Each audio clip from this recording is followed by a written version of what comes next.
per month.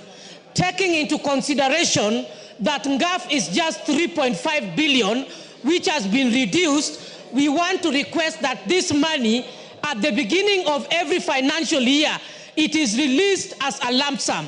Question number 2, the current CS nominee for gender responded in one of our question items that the increased femicide in this country is because the girls are suffering dependency on finance. Could the CS National Treasury come clear now that the students are going to go back to school, where the sanitary towels money financing 500 million is, so that we don't have an extended femicide and killing of our girls? It is urgent like yesterday.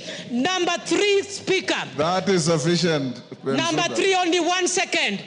The 1 billion which were given in last financial year was a presidential directive, and he promised to deliver his agenda on the women.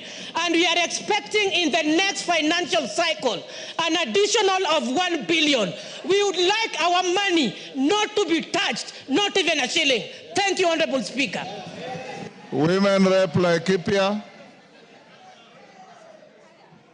Women Rep Laikipia. Thank you, Honorable Speaker. And I appreciate my very, very able members, Honorable Bensouda and Honorable Zamzam from Mombasa. Honorable Speaker, thank you for giving GAF the highlight that it requires today. Because, Honorable Speaker, this is a fund that in the last 1 year took care of 50,000 children. It has taken care of more than 200,000 groups. It has supported so many of the vulnerable in our community, Honorable Speaker. I want to support what my members asked, and it starts with the first question in regard to the deduction. As much as the deduction was done in this Honorable House, Speaker, it is my plea to the Cabinet Secretary that, going by the President's directive, can we get our money back? Because I believe as much as we give value to infrastructure, we need to give more value to our women, our youth, our persons with disability. They are more important than any of those other functions that we are giving presidents to.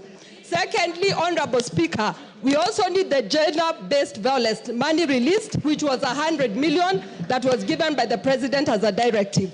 Thirdly, Honorable Speaker, our children have not stopped having their monthly periods, yet the sanitary towels money has not been released. To the Cabinet Secretary, kindly give us a date on when the money is going to be released, because our girl children are in dire need in their schools. Thank you, Honorable Speaker. Kenan.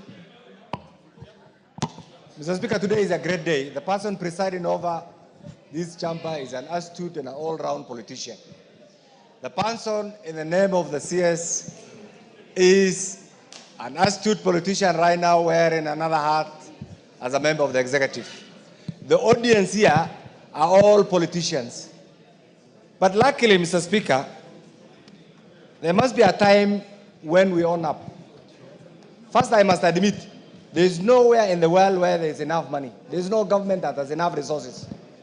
Every government, even the mighty, still struggles with resource mobilization. But what the difference is how they prioritize, how they plan, and how they execute and properly manage the resources that they collect. Mr. Speaker, as among the members of parliament, having been around here, I have been reluctant to participate in the launching of my bursary fund. Simply because we must be practical, we must be truthful, and we must tell our constituents what is there.